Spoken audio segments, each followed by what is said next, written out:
homesteaders, gardeners, and cooks. My name is Jennifer. Welcome to Miles Away Farm. And I am making a quick little video that hopefully will change your pressure canning life. If you are new to pressure canning and you went out and you bought a Presto pressure canner, because that's what is commonly recommended to new pressure canner folks who maybe don't have the money for an All-American, which is definitely the case for me. You went out and you bought a Presto canner and you read all the manual and you watched the stuff online and you did your pressure canning, and you found that this gauge, which the extension offices tell you you need to have checked once a year, was really finicky and very hard to get at exactly 10 or 11 pounds of pressure. And so you were fiddling with it and you were constantly watching it like a hawk, and you were canning something like beans that take, you know, almost an hour and a half to can, and you had to hover around it and make sure that it didn't get too hot and that it didn't go below 11 pounds of pressure during that entire 90 minutes, because if it did, you had to start your timing completely over, and you are like, I don't like pressure canning. This is way too much pressure on me to pay attention to all of that. And then having to get your gauge tested every year, also a big pain in the butt. Here's what I learned from some brilliant person who made a comment on my blog. I've been writing a blog for about 11 years, and I have a blog post about pressure canning beans, and somebody in the comments chimed in and helped me out, and this has changed my life in terms of pressure canning. This is the little jiggler, the little weight that came with the Presto pressure canner when I bought it. It goes right here, and when the pressure is above 15 pounds in this canner, it jiggles and scares everybody to death, because that's always the sound that makes everybody afraid. But it jiggles and it lets off pressure when it's above 15 pounds. Here's what they don't tell you. This, I bought on Amazon. It's also from Presto. It's also a 15-pound jiggler. However, it's in 3 parts.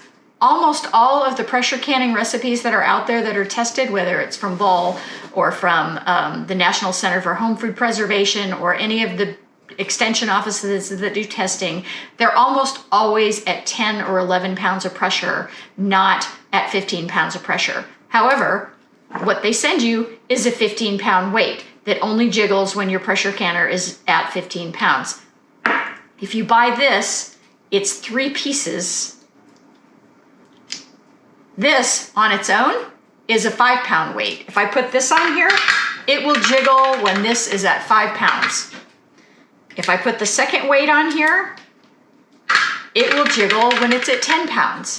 If I put the third weight on here, it will jiggle when it's at 15 pounds. I never use this third weight because I don't have any recipes that call for 15 pounds of pressure. So I just use this as a 10-pound weight. You put it on your canner. When it starts to jiggle, I turn my stove down to where it's just barely jiggling.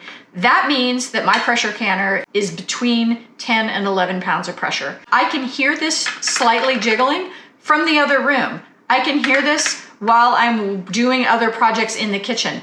I don't ever have to look at this gauge again, because it doesn't matter what it says. It doesn't matter whether it's accurate. If this is wiggling at 11 pounds of pressure, which is what it's designed to do, it's never gonna get higher than 11 pounds of pressure because all that extra pressure is being let off. That's why it's jiggling. If it stops jiggling, I know that my heat is too low and I have to start my timer over again. But once you've done this a couple of times, you pretty much figure out what the mark is on your stove for where it needs to be to just keep this gently jiggling. You don't have to have it at full blast. Just gently moving is all you need. I'll put a little clip up here to show you what that looks like. We are up to pressure. You can see our weight is jiggling. That is jiggling because anytime it goes over the 10 to 11 pounds, it lets it off. So it will never go above that. As long as you hear that jiggling, you know that it's working and that it's where it should be. This has changed my life in terms of pressure canning.